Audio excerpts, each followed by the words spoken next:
हमारी crypto industry के ऊपर है। क्रिप्टो के नॉलेज के हवाले से बहुत सारे लोग हैं जिन्होंने बिटकॉइन का नाम सुना है, क्रिप्टो करेंसी का नाम सुना है, लेकिन उन्हें ये नहीं पता कि क्रिप्टो करेंसी जो है वो वर्क कैसे करती है, या क्रिप्टो करेंसी से जिन लोगों की लाइफ चेंज हुई है, जिन लोगों ने अपनी और अपने साथ जुड़े लोगों की लाइफ चेंज की है इस इंडस्ट्री से, वो कैसे की है, आज हम इसके ऊपर डिस्कशन करेंगे। तो मोस्टली लोगों का एक क्वेश्चन होता है कि व्हाट इज बिटकॉइन। तो ये आज का हमारा टॉपिक भी है, व्हाट इज बिटकॉइन। तो bitcoin is a fifth generation currency. Like ये दुनिया की पांचवी करेंसी की यानी कि शेप है। जैसे कि आपको पता है कि दुनिया में हमेशा नई चीज कब आती है, जब पिछली में कोई बहुत बड़ी खामी होती है। तो इसी तरह दुनिया जब स्टार्ट हुई थी तो इसका लेन देन कैसे चलता था, हम लोग कैसे लेन देन करते थे, वाटर सिस्टम में। लाइक गंदम ले ली, चावल दे दिए, ठीक है, गंदम ले ली, चावल दे दी, बड़ा एक कॉम्प्लिकेटेड सा मसला था। इसमें बहुत सारी प्रॉब्लम्स थी। क्यों? क्योंकि इसमें एक एक चीज की 500-500 कीमतें याद रखनी पड़ती थी। फॉर एग्जाम्पल, 1 किलो गंदम के बदले चावल कितना लेना है, 1 किलो गंदम के बदले खजूर कितनी लेनी है, या 1 किलो गंदम के बदले गन्ना कितना लेना है, या 1 किलो गंदम के बदले कितने बच्चों के बाल कटवाने, पड़ा एक कॉम्प्लिकेटेड सा मसला था। तो दुनिया में आ गया इसके बाद अशरफिया दिनार, यानी कि गोल्ड और सिल्वर के सिक्के आ गए, अशरफिया दिनार आ गए। तो जब दुनिया में अशरफिया दिनार आ गए तो फिर क्या जरूरत पड़ी पेपर करेंसी की, क्योंकि अशरफी दिनार में भी बहुत बड़ी खामी थी। क्या थी कि फॉर एग्जाम्पल, एक अशरफी के बदले अगर 10 किलो चावल मिलते थे तो वो आपको 10 किलो ही लेने पड़ते थे, आप 2 4 5 किलो नहीं ले सकते थे। तो फिर दुनिया में क्या हुआ, पेपर करेंसी आ गई। जब पेपर करेंसी आ गई तो हम जैसे समझदार लोगों ने उसको एक्सेप्ट करने से इनकार कर दिया। हमने कहा भाई सोने और चांदी की तो वर्थ है, कागज की क्या वर्थ है। लेकिन आज मजबूरन, खुशी से या जरूरतन, हम पेपर करेंसी एक्सेप्ट करते हैं। तो जब दुनिया में पेपर करेंसी फर्स्ट क्लास चल रही थी, जबरदस्त चल रही थी, तो फिर क्या जरूरत पड़ी प्लास्टिक मनी की। दुनिया में क्यों आ गई प्लास्टिक मनी? उसकी रीजन क्या है कि पेपर करेंसी में भी एक बहुत बड़ी खामी थी कि बाआसानी चोरी हो जाती है, डुप्लीकेट जाली 2 नंबर होती है। तो दुनिया में आ गई प्लास्टिक मनी। तो जब प्लास्टिक मनी दुनिया में आई तो प्रॉब्लम सामने आई कि ये हैक हो जाती है। तो 2008 में एक जापानीज आदमी था, सतोशी नाकामोटो। 2008 में एक जापानीज आदमी था, सतोशी नाकामोटो। ये देखें, ये यहाँ पे आपको नजर आ रहा होगा, पहला जो है इमेज वो वाटर सिस्टम का है, उसके बाद गोल्ड और मेटल कॉइन्स का है, उसके बाद पेपर करेंसी जो थी, उसके बाद प्लास्टिक मनी आ गई, उसके बाद क्रिप्टो। प्लास्टिक मनी में आपको आ जाएगी इलेक्ट्रॉनिक मनी और प्लास्टिक मनी। इनमें ये प्रॉब्लम आती थी कि ये हैक हो जाते थे। उसके बाद दुनिया में 2008 में क्रिप्टो करेंसी आ गई। 2008 में सतोशी नाकामोटो था, उसने कहा कि मैं दुनिया को एक ऐसी करेंसी दूंगा जो ना डुप्लीकेट हो सकती हो ना चोरी हो सकती है। तो उसने क्या दिया, क्रिप्टो करेंसी बिटकॉइन। अब थोड़ा सा पीछे चलते हैं हम। दुनिया में जब दुनिया में सेकंड वर्ल्ड वॉर चल रही थी, दूसरी जंग अजीम चल रही थी, उसमें क्या होता था, उसमें पीछे बैठी रेजिमेंट ने अपनी आर्मी तक को मैसेज भेजना होता था, तो मैसेज कन्वे करना होता था, तो वो क्या करते थे, कुछ कोड वर्ड्स में भेजते थे, ठीक है, लाइक XYZ 728। रास्ते में ये कोड वर्ड्स अगर दूसरी आर्मी पकड़ भी लेती थी तो उनको पता नहीं चलता था कि जी इसका क्या मतलब है। मे बी इसका ये मतलब हो जी सुबह 7 बजे हमला कर दें। ओके, तो सुबह 7 बजे हमला कर दें। तो जब ये वर्ल्ड वॉर खत्म हुई ना, तो इन कोड वर्ड्स को उठाया और प्रॉपर एक लैंग्वेज में कन्वर्ट किया गया, क्रिप्टोग्राफी, जो कि आज पूरी दुनिया के कॉलेज यूनिवर्सिटीज में सब्जेक्ट के तौर पे पढ़ाई जा रही है। तो सतोशी नाकामोटो जो था, इसके हवाले से इसके मैं बताऊं, इसका जस्ट गूगल के ऊपर एक नाम है। इसको कोई नहीं, किसी ने नहीं देखा, इसको कोई नहीं जानता ये कौन है, कोई नहीं पता ये एक बंदे का नाम है, 10 बंदों का नाम है, ये मर्द था, औरत थी, जिंदा है, मर गया था, नहीं था, कोई नहीं पता ये कौन है। तो सतोशी नाकामोटो ने क्या कहा, उसने कहा मैं दुनिया को एक ऐसी करेंसी दूंगा जो ना डुप्लीकेट हो सकती हो ना चोरी हो सकती है। अब सतोशी नाकामोटो के हवाले से ये भी नहीं पता कि ये क्रिप्टोग्राफी का टीचर था, स्टूडेंट था, प्रोफेसर था, कौन था या कौन नहीं था। तो उसने कहा कि मैं दुनिया को एक ऐसी करेंसी दूंगा जो ना डुप्लीकेट हो सकती हो ना चोरी हो सकती हो। तो उसने क्या दिया, क्रिप्टो करेंसी बिटकॉइन। तो 2008 में जब बिटकॉइन दुनिया में आया तो इसकी प्राइस क्या थी, 0.003 सेंट डॉलर। $1 में ये 333 बिटकॉइन मिलते थे। तो मिसाल के तौर पे उस वक्त हमें अगर किसी यानी कि शख्स ने कहा कि यार $1 के बिटकॉइन ले लो, जिंदगी बदल जाएगी, तो हमने उसको क्या कहा, हमने कहा भाई तेरा हो गया दिमाग खराब। ये जो $1 हमने इस फजूल सी चीज के ऊपर वेस्ट करना है, अगर हम ये जो हमने $1 फजूल सी चीज के ऊपर वेस्ट करना है, उस वक्त डॉलर का पाकिस्तान में रेट था अप्रोक्सीमेटली 70 रुपए, पाकिस्तानी 70 रुपए का। तो हमें किसी ने कहा कि $1 या 70 रुपए के बिटकॉइन ले लो, जिंदगी बदल जाएगी। तो हमने कहा तेरा हो गया दिमाग खराब, ये जो 70 रुपए हमने यहाँ गाया करने, इसी 70 रुपए के हम 4 कोल्ड ड्रिंक पियेंगे या कुछ और एंटरटेनमेंट करेंगे। लेकिन क्या हुआ, किसी बेवकूफ शख्स को किसी ने कहा कि यार ये $1 के बिटकॉइन ले लो, जिंदगी बदल जाएगी। तो उसने कहा इतने पैसे दोस्तों में इधर उधर वेस्ट करते हैं, क्या फर्क पड़ता है 70 रुपए से, ले लेता हूँ। तो उसने ले लिया। तो क्या हुआ, आज जब 2000 यानी कि 20 में आज एक बिटकॉइन की प्राइस क्या है, $11,900। और आज अगर वो इसको सेल करता है, आज अगर वो अपने 333 बिटकॉइन को सेल करता है, तो उसकी प्राइस बनती है तकरीबन तकरीबन 38 करोड़ पे।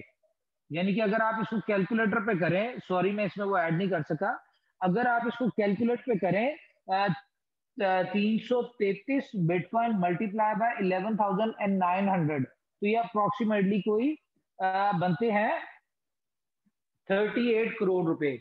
तो वो जो हम जैसे समझदार जो लोग थे ना, वो 2008 में भी यानी कि वही थे, बाइक पे थे, और आज भी बाइक पे हैं।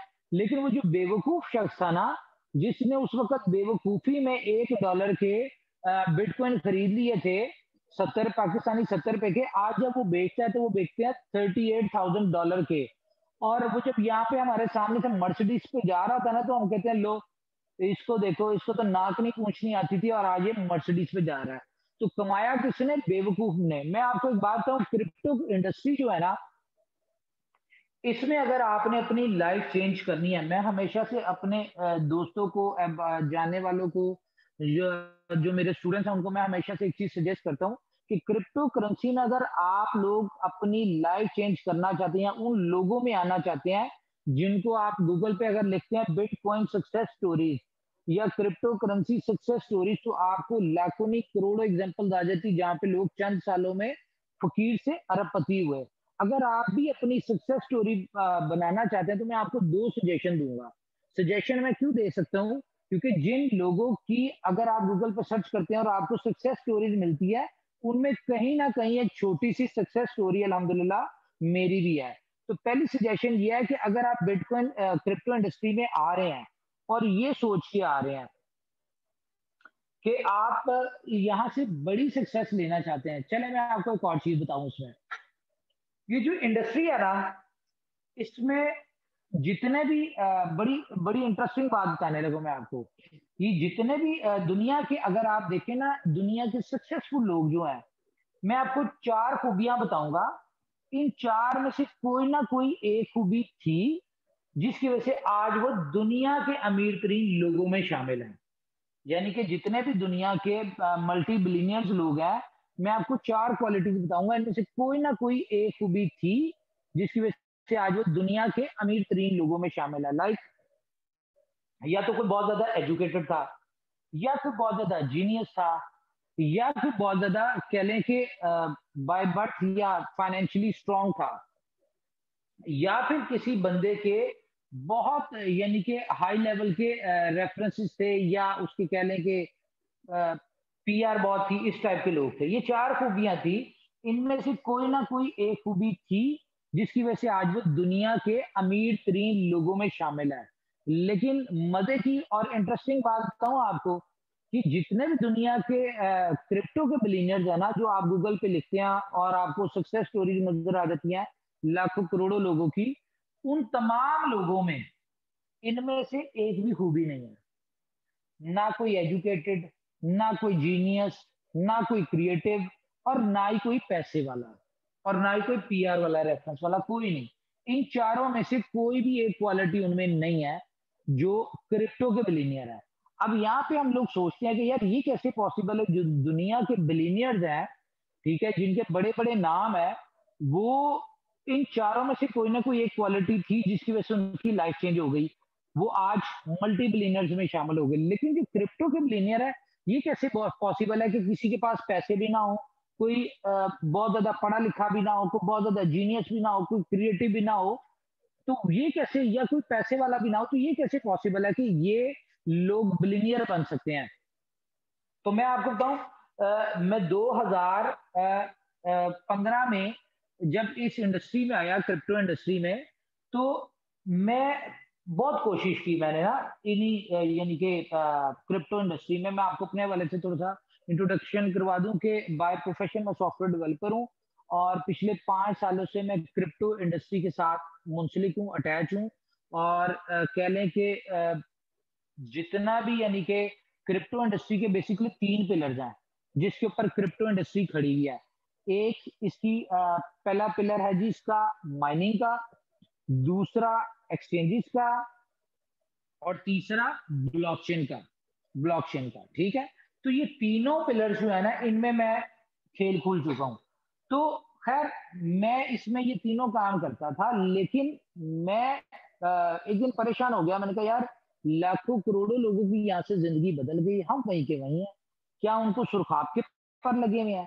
क्या उनके 4 हाथ हैं? क्या उनकी 2 आंखें हैं और 4 आंखें हैं? मैं बड़ा परेशान होता था कि यार ये क्या सीन है कि दुनिया यहाँ से जिंदगी बदल रही है, हम वहीं के वहीं हैं। तो मैंने क्या किया, मैंने सक्सेस स्टोरी स्टडी करना शुरू कर दी कि कौन सी ऐसी रीजन थी जिसकी वजह से आज वो दुनिया के सक्सेसफुल लोग हो गए हैं क्रिप्टो इंडस्ट्री में। तो मजे की और इंटरेस्टिंग बात यह है कि मैंने जब सक्सेस स्टोरीज पढ़ी तो मुझे उन तमाम लोगों में एक ही खूबी नजर आई। जी असद भाई, आप बता सकते हैं क्या खूबी हो सकती है उनमें? तमाम लोगों सर वो में जितने भी क्रिप्टो बे, के सक्सेसर हैं, सब में एक ही खूबी बेव, थी। बेवकूफ लोग होते हैं सर। जी जी जी, बिल्कुल बिल्कुल। तो पता चला कि वो तमाम के तमाम लोगों में एक ही खूबी, और वो क्या है कि वो तमाम के तमाम लोग बेवकूफ हैं। कैसे बेवकूफ हैं? मिसाल के तौर पे, हम जैसे समझदार लोगों को किसी ने कहा 2008 में कि भाई $1 के बिटकॉइन ले लो, जिंदगी बदल जाएगी। हमने कहा तुम्हारा हो गया दिमाग खराब। ठीक है, हमने नहीं लिए, और किसी बेवकूफ शख्स ने ले लिए। ठीक है, आज जब वो बेवकूफ शख्स बेचता है तो वो कितने बिकते हैं? 38 करोड़ के। ठीक है, और हम जैसे समझदार लोग वहीं के वहीं खड़े रहे। तो मैं आप लोगों को सजेशन दूंगा कि क्रिप्टो इंडस्ट्री में अगर आपने आना है तो 2 सजेशन में से पहली ये है कि जरूरी नहीं है कि आपके पास पैसा हो, जरूरी नहीं है कि आप बहुत ज्यादा एजुकेटेड हो, आप जीनियस हो, आप क्रिएटिव हो। ये सारी चीजें कोई मैटर नहीं करती। लेकिन जरूरी क्या है कि आप अगर इस इंडस्ट्री में आ रहे हैं, उन चारों क्वालिटीज के बावजूद भी आप इंडस्ट्री में आ रहे हैं, तो आप अगर ये सोच के आ रहे हैं कि मैंने 1 साल में या 2 साल में यहाँ से पाकिस्तानी 2, 4, 5, 7, 10 करोड़ कमाना है, तो मैं आपको सजेस्ट करूंगा कि आप इस फील्ड में ना आए। ये फील्ड आपके लिए नहीं है। और अगर फिर भी आप बजिद हैं इस फील्ड में आने के लिए, आपके पास, आप ना एजुकेटेड है, ना जीनियस है, ना क्रिएटिव है, ना ही आप बहुत ज्यादा पैसे वाले हैं, और फिर भी आप बजिद हैं इस इंडस्ट्री में आने के लिए, तो आप अपना विजन बड़ा बड़ा करके आए, और ये सोच के आए कि मैंने इस इंडस्ट्री से कम से कम साल 2 साल के अंदर मैंने 100 करोड़ 200 करोड़ कमाना है। क्यों? अगर आप इतना पैसा कमा लेते हैं तो यकीन माने आप कोई दुनिया के पहले शख्स नहीं होंगे जिन्होंने क्रिप्टो इंडस्ट्री से 2 सालों में इतना पैसा कमाया होगा। क्यों? आपसे पहले बहुत सारे लोग इससे ज्यादा पैसा कमा चुके हैं, ना ही आप आखिरी होंगे। क्यों? क्योंकि अभी ये इंडस्ट्री नई स्टार्ट हुई है, अभी ये इनिशियल स्टेज है। अभी कह लें कि इस इंडस्ट्री को सिर्फ 10 साल हुए हैं। अभी तो ये $350 अरब की मार्केट, अभी तो ये सही तरह से खड़ी भी नहीं हुई। अभी तो इस इंडस्ट्री ने खड़े होना है, चलना है, दौड़ना है, कंपटीशन में आना है। तो पहली चीज क्या है जी? आपने बड़ा विजन लेके आना है। और दूसरी चीज क्या है कि अगर आपने इस इंडस्ट्री से बड़ी सक्सेस लेनी है तो आपको बेवकूफ बनना पड़ेगा। बिल्कुल इसी तरह से कि 2008 में जो लोग बेवकूफ बने, आज जब वो अपने बिटकॉइन बेचते हैं तो उनकी लाइफ चेंज होती है।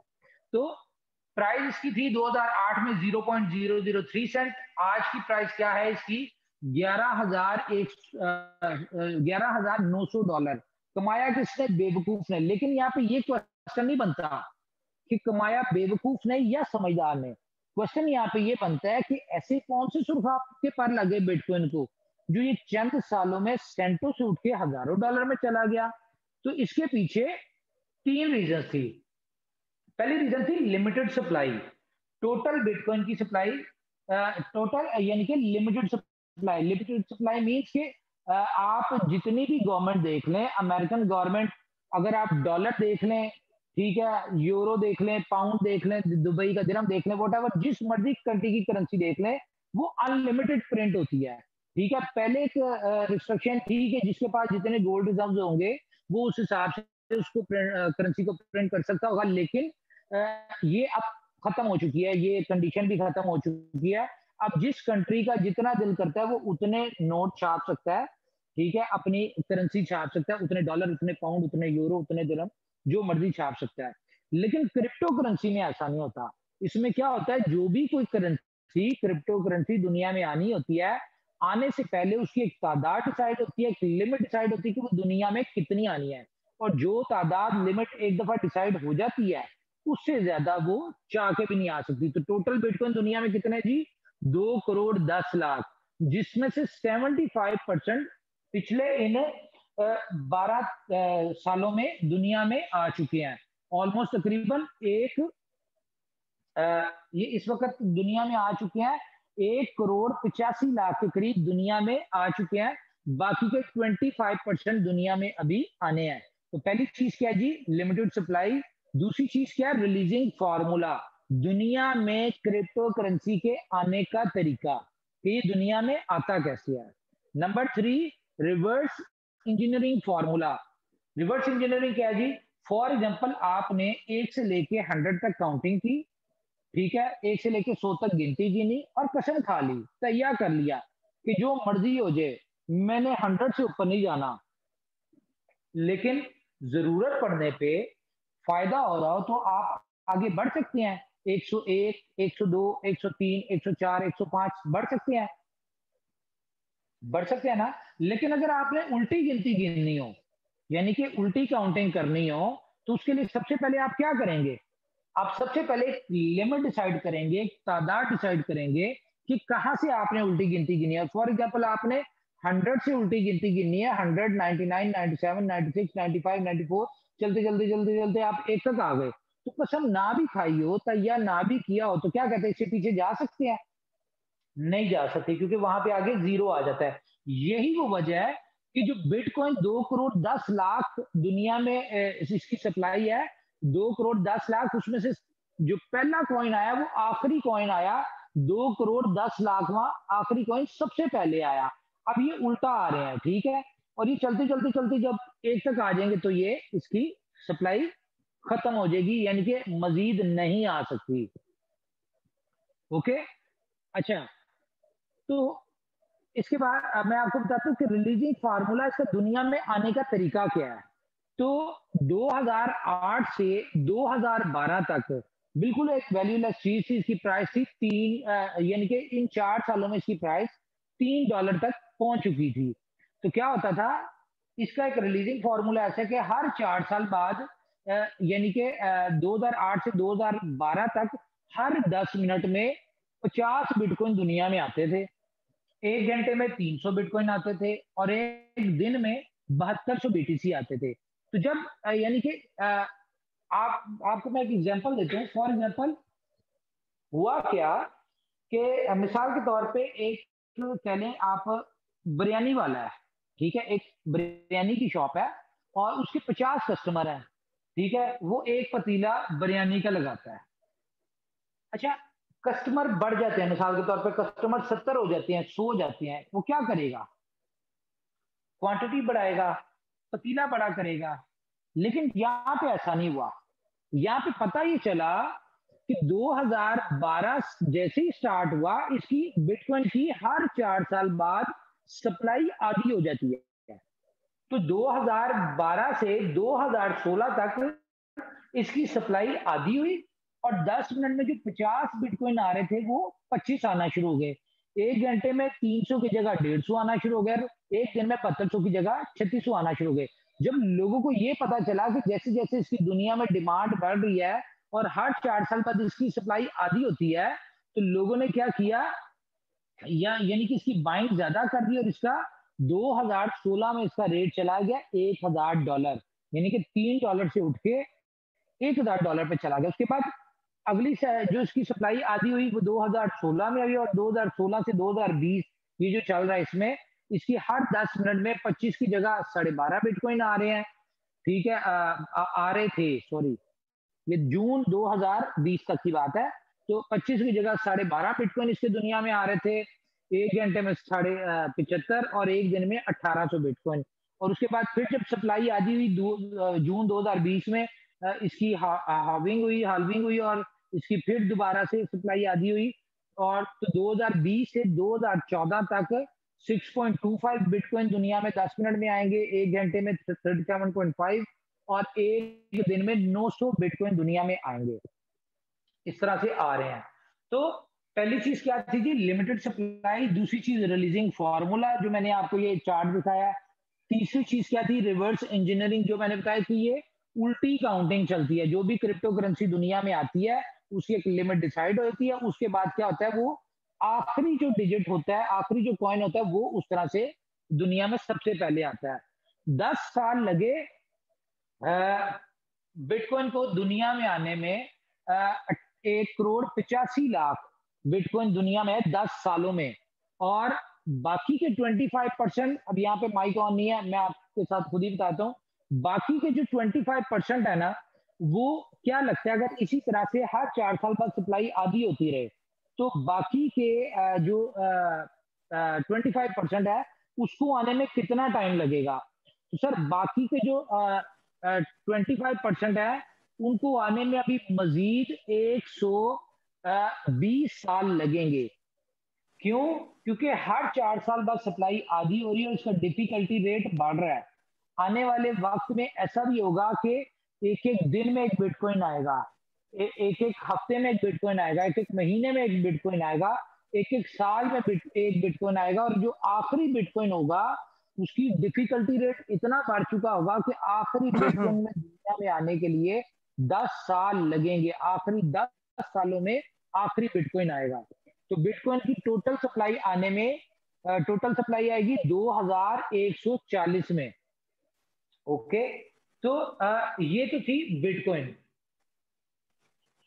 अब जिस तरह नोट का एक सीरियल नंबर होता है ना, उसी तरह बिटकॉइन का भी बिटकॉइन के 2 सीरियल नंबर होते हैं, जिसमें से एक को कहा जाता है पब्लिक की और दूसरे को कहा जाता है प्राइवेट की।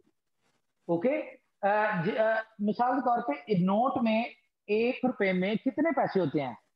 असद भाई बता सकते हैं कि ₹1 में कितने पैसे होते हैं? 100 सॉरी, 100 पैसा होता है सर। एक बिटकॉइन में कितना पैसा होता है ये बताएं।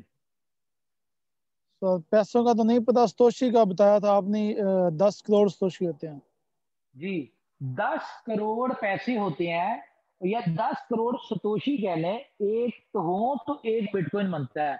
और इसमें हर एक सतोशी, हर एक पैसे के साथ 2 यानी कि सीरियल नंबर होते हैं, जिसमें से जिस तरह नोट का सीरियल नंबर होता है ना, उस तरह इसके हर एक पैसे, हर एक सतोशी के 2 सीरियल नंबर होते हैं, जिसमें से एक को कहा जाता है पब्लिक की और एक को कहा जाता है प्राइवेट की। ठीक है, तो ये तो था। अब मुझे लगता है ये जितनी भी डिस्कशन हुई है इसमें कहीं आपको ऐसा लगा है कि जिस तरह सतोशी नाकामोटो ने कहा था कि मैं दुनिया को एक ऐसी करेंसी दूंगा जो ना डुप्लीकेट हो सकती हो ना चोरी हो सकती हो, तो अभी तक की डिस्कशन में कहीं ऐसा लगा है आपको कि यार ये चोरी नहीं हो सकते, ये डुप्लीकेट नहीं हो सकते? जी असद भाई, कहीं पे ऐसी फील आई? नहीं सर, ऐसा कुछ नहीं फील हुआ सर, बिल्कुल भी। तो आपको एक मजे की बात बताऊं, सतोशी नाकामोटो ने जो दुनिया को दिया था ना, वो बिटकॉइन नहीं दिया था। ठीक है, उसने दुनिया को क्या दिया था? ब्लॉकचेन। ब्लॉकचेन दी थी उसने, उस दुनिया को बिटकॉइन नहीं दिया था। अब इस चीज को, ये टेक्निकल चीज है, इसको जरा अंडरस्टैंड करने की जरूरत है कि ब्लॉकचेन क्या है। बेसिकली ब्लॉकचेन एक सॉफ्टवेयर है। ठीक है, ये ऐसा सॉफ्टवेयर है जो गिटहब के ऊपर, आप गूगल पे जाएं, गिटहब पे सर्च करें, ओपन सोर्स सॉफ्टवेयर है, गूगल के ऊपर पड़ा हुआ है, कोई भी इसको डाउनलोड कर सकता है। ठीक है, तो मिसाल के तौर पे हमने दुनिया में कोई भी लेन देन करना होता है तो उसके लिए क्या होता है एक बंदा देने वाला होता है और एक लेने वाला होता है। मिसाल के तौर पे एक सेंडर होता है और एक रिसीवर होता है। तो इसी तरह बिटकॉइन में अगर आप दुनिया में जाए तो मिसाल के तौर पे आपने मैकडोनल्ड से कोई बर्गर खरीदा और आपने उसको बिटकॉइन में पेमेंट करनी है, क्योंकि आज पूरी दुनिया में मैकडोनल्ड जो है पाकिस्तान के अलावा जहाँ पे रेगुलर है उन तमाम कंट्रीज में मैकडोनल्ड बिटकॉइन एक्सेप्ट करता है। तो मिसाल के तौर पे आपने मैकडोनल्ड से कुछ लिया और उसको पेमेंट की जगह आपने क्या किया, आपने बिटकॉइन ट्रांसफर किया मैकडोनल्ड के वॉलेट में। तो वो डायरेक्टली क्या होता है, मैकडोनल्ड के आपने जैसे ही उसको सेंड किया मैकडोनल्ड के वॉलेट में, यानी कि सेंडर ने रिसीवर को सेंड किया, तो वो डायरेक्टली मैकडोनल्ड के वॉलेट में बिटकॉइन नहीं जाता, वो डायरेक्टली आता है कहाँ पे, ब्लॉकचेन में। ठीक है, ब्लॉकचेन क्या करती है, ब्लॉकचेन इसको बेचती है। ये नीचे आपको कंप्यूटर नजर आ रहा होगा। अब ये कंप्यूटर क्या है, मिसाल के तौर पे एक शख्स ने कंप्यूटर लगाया, उसके साथ इंटरनेट ऑन किया, एक्टिव किया और उसमें ब्लॉकचेन डाउनलोड करके छोड़ दी। ठीक है, ब्लॉकचेन इंस्टॉल करके डाउनलोड करके छोड़ दी और उसको यानी कि छोड़ दिया, उसके पास कोई ऑपरेट नहीं कर रहा, बस ओके लगा के छोड़ दिया। तो जैसे किसी ने बिटकॉइन ट्रांसफर किया मैकडोनल्ड के वॉलेट में, तो वो डायरेक्ट मैकडोनल्ड के वॉलेट में नहीं जाता, वो सीधा आता है ब्लॉकचेन में। और ब्लॉकचेन क्या करती है, ब्लॉकचेन ने भेज दिया वो इस कंप्यूटर वाले को कि चलो जी वेरीफाई करके दो कि आया कि ये पब्लिक की और प्राइवेट की मैच होती है, क्या ये वही बिटकॉइन है जो मेरी ही ब्लॉकचेन से जनरेट हुआ है। तो ये जब वेरीफाई करता है, ये कहता है यस ओके, तो ये क्या होता है, ये ब्लॉकचेन में वापस जाता है बिटकॉइन और ये आगे चला जाता है रिसीवर के पास, ट्रांजेक्शन कंप्लीट होती है। लेकिन ब्लॉकचेन की एक नेचर बता दूं, इसकी एक नेचर ऐसी है कि ये कम अज कम 3 जगह से वेरीफाई करवाती है। ठीक है, ज्यादा इसकी जो मैंने देखे वो 37 वेरिफिकेशन भी हुई है, उसके बाद ट्रांसफर हुआ है, लेकिन ये कम से कम 3 जगह से वेरीफाई करवाती है ब्लॉकचेन, उसके बाद ही आगे यानी कि ट्रांजेक्शन कंप्लीट होती है। इसमें एक और रिकॉर्डिंग सिस्टम है, ये यानी कि पहले वेरिफिकेशन के लिए उस कंप्यूटर को भेजती है जिसके कंप्यूटर की पावर ज्यादा होती है। फॉर एग्जाम्पल असद भाई ने एक कंप्यूटर लगाया, ब्लॉकचेन इंस्टॉल करके छोड़ दिया, तो इनके कंप्यूटर की पावर है 1 गीगाहर्ट्ज। ठीक है, अब साथ ही जो हमारे कह लें कि यहाँ पे हनीफ साहब हैं, हनीफ साहब थोड़े समझदार थे, तो इन्होंने क्या किया, इन्हें पता था कि वेरिफिकेशन जो है इसको ज्यादा लेने के लिए इन्होंने क्या किया, 10 कंप्यूटर अटैच कर दिया। ठीक है, अच्छा मैं आपको एक और बात बताऊं, ये जो लोग बिटकॉइन की वेरिफिकेशन कर रहे होते हैं, ये ऐसा नहीं होता कि फ्री में इन्होंने अपने कंप्यूटर लगाए और बिटकॉइन की वेरिफिकेशन कर रहे हैं। ये जितने भी लोग हैं इनको वेरिफिकेशन की फीस मिलती है, जो कि मिलती है 0.03 सेंट डॉलर से लेके $10 तक फीस चार्ज होती है। और एक और चीज इनको मिलती है, और वो क्या है, इनको मिलता है रिवॉर्ड। ठीक है, रिवॉर्ड क्या है ये भी मैं आपको बताता हूँ। मिसाल के तौर पे असद साहब ने एक कंप्यूटर लगाया, और हनीफ साहब ज्यादा समझदार थे, इन्होंने क्या किया, 10 कंप्यूटर को यानी कि नेटवर्किंग करके ब्लॉकचेन के साथ अटैच करके छोड़ दिया। उसके बाद ये कादिर साहब जो है, इनको ज्यादा इस चीज का नॉलेज था, इन्होंने क्या किया, 100 कंप्यूटर्स यानी कि नेटवर्किंग करके अटैच किए और उनके साथ ब्लॉकचेन को अटैच करके बैठ गए। तो जैसी कोई वेरिफिकेशन आती है, कोई यानी कि सेंडर आगे भेजता है, कोई इधर से उधर भेजता है, तो क्या होता है, वो सीधा आता है ब्लॉकचेन में। ब्लॉकचेन क्या करती है, ब्लॉकचेन भेजती है असद साहब को। ठीक है, असद साहब अभी इसकी वेरिफिकेशन कर ही रहे होते हैं, या कादिर साहब को भेजती है जिनके कंप्यूटर की सबसे ज्यादा पावर होती है। तो सबसे पहली ट्रांजेक्शन किधर गई, कादिर साहब के पास चली गई। कादिर साहब अभी इसकी वेरिफिकेशन कर ही रहे होते हैं, तो इतनी देर में अगली ट्रांजेक्शन आती है। तो ब्लॉकचेन देखती है कि कादिर साहब का सिस्टम तो बिजी है, इनकी बेशक 100 हैश पावर है, लेकिन इनका सिस्टम बिजी है, तो ये क्या करती है, ये देखती है इससे कम किसकी पावर है, इससे कम पावर है हनीफ साहब की, तो अगले बिटकॉइन की ट्रांजेक्शन की वेरिफिकेशन भेज देती है वो हनीफ साहब के कंप्यूटर को। ठीक है, इतनी देर में अभी ये दोनों वेरिफिकेशन कर ही रहे थे, तो इतनी देर में अगली ट्रांजेक्शन आती है, वो देखती है यार इससे कम किसकी पावर है, असद साहब की, तो वो ट्रांजेक्शन भेज देते हैं असद साहब को। तो क्या होता है, ये वेरिफिकेशन कर ही रहे होते हैं, ये तीनों वेरिफिकेशन जब करते हैं, तो हर 10 मिनट में मिसाल के तौर पे इन्होंने कादिर साहब ने 10 मिनट में की 300 वेरिफिकेशन और हनीफ साहब ने की 10 मिनट में, उसी 10 मिनट में इन्होंने की 200 वेरिफिकेशन और असद साहब ने की उसी 10 मिनट में 100 वेरिफिकेशन, क्योंकि इनके कंप्यूटर की पावर कम थी। जिसके कंप्यूटर की पावर ज्यादा थी उसने ज्यादा वेरिफिकेशन की, जिसकी उससे कम थी उसने उससे कम, और जिसकी सबसे कम थी उसने 100 वेरिफिकेशन की।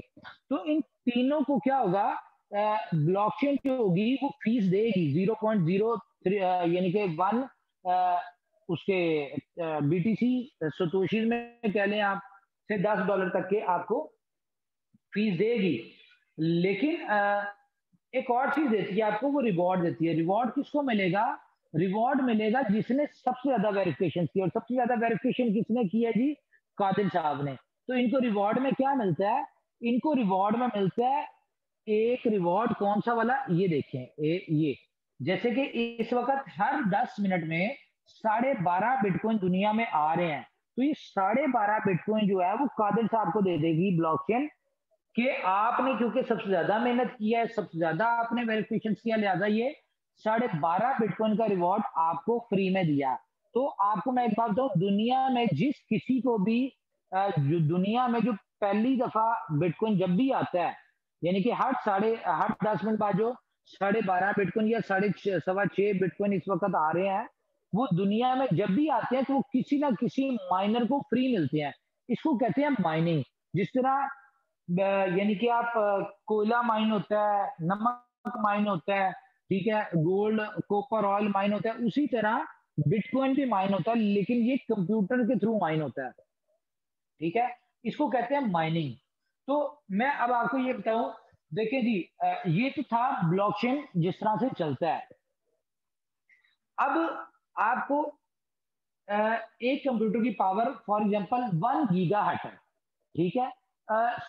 1000 कंप्यूटर हो ना तो एक बनता है मेगाहर्ट्ज, ठीक है। वो स्लाइड तैयार नहीं हुई यहाँ पे, तो अच्छा 1 मेगाहर्ट्ज बनता है, ठीक है। 1000 मेगाहर्ट्ज हो तो एक बनता है गीगाहर्ट्ज, 1000 गीगाहर्ट्ज हो तो एक बनता है टेरा हैश, 1000 टेरा हैशेज हो तो एक बनता है पीटा हैश। कोई मुझे इस चीज का क्वेश्चन दे सकता है कि आज यानी कि पूरी दुनिया में जो दुनिया के बड़े बड़े सुपर कंप्यूटर्स हैं, ठीक है, वो कितनी पावर यूज कर रहे हैं? दुनिया के जो सुपर कंप्यूटर्स हैं, अगर दुनिया के 10 बड़े सुपर कंप्यूटर्स की पावर को इकट्ठा करें तो क्या आइडिया वो कितनी पावर यूज करते होंगे? कोई इस चीज का जवाब दे सकता है मुझे? नहीं सर, मुझे तो नहीं अंदाजा, बाकी को शायद दे दे। अगर हम इस चीज को गूगल पर स्टडी करें ना तो दुनिया के जो क्या लेके 10 या 50 बड़े सुपर कंप्यूटर है ना, अगर हम उन 50 बड़े सुपर कंप्यूटर्स की पावर को इकट्ठा करें ना तो उनकी पावर एक टेरा हैश नहीं बनती, सॉरी एक पीटा हैश नहीं बनती, सॉरी एक पीटा हैश नहीं बनती। लेकिन अगर हम बिटकॉइन की ब्लॉकचेन की पावर को इकट्ठा करें, या जो पूरी दुनिया में जो बिटकॉइन की यानी कि ब्लॉकचेन के साथ सिस्टम अटैच है, जो बड़े बड़े माइनिंग हाउस है, अगर हम उन तमाम कंप्यूटर की पावर इकट्ठी करें तो वो 1 अरब से ज्यादा कंप्यूटर है, और उनकी पावर बनती है 15 पीटा हैश पावर, ठीक है। 15 पीटा हैश पावर लगती है। अब अगर किसी ने ब्लॉकचेन को हैक करना हो, इसमें कोई 2 नंबर बिटकॉइन डालना हो या यहाँ से बिटकॉइन चोरी करना हो, तो उसके पास कम से कम 4 मुल्कों में जितनी इलेक्ट्रिसिटी कंज्यूम होती है उससे ज्यादा इलेक्ट्रिसिटी पावर होगी, तो वो ब्लॉकचेन को हैक कर सकता है। या इसका एक ही हल है कि पूरी दुनिया के कंप्यूटर्स को अगर वो बंद करवा दें, आप किसी तरह से पूरी दुनिया की इलेक्ट्रिसिटी बंद हो जाए, तो बिटकॉइन माइन होना या दुनिया में आना बंद हो जाएंगे। और अगर उस 10 मिनट के दौरान, ठीक है, अगर किसी ने इसको हैक करने की कोशिश की बंद करके भी, तो उस 10 मिनट के दौरान अगर ये हैक कर लेंगे तो कर लेंगे, और अगर उस 10 मिनट में हैक नहीं कर सके तो जैसे ही कंप्यूटर ऑन होंगे, ठीक है, तो क्या होगा, इस ब्लॉकचेन की एक नेचर है कि ये हर 10 मिनट बाद अपने आप को अपग्रेड करती है, और ये कहती है कि पिछले 10 मिनट में ये ट्रांजेक्शन हुई हैं, उनके पब्लिक की प्राइवेट की ये थे, नए पब्लिक की प्राइवेट की है, उनको सेव कर लें। तो ये पूरी दुनिया ने इस चीज को प्रूफ कर चुकी है कि ब्लॉकचेन हैक नहीं हो सकती। क्यों? इसके लिए अगर आपने हैक करना है, इसके लिए आपको बहुत बड़ी इलेक्ट्रिसिटी पावर चाहिए और बहुत बड़े ह्यूज सिस्टम चाहिए।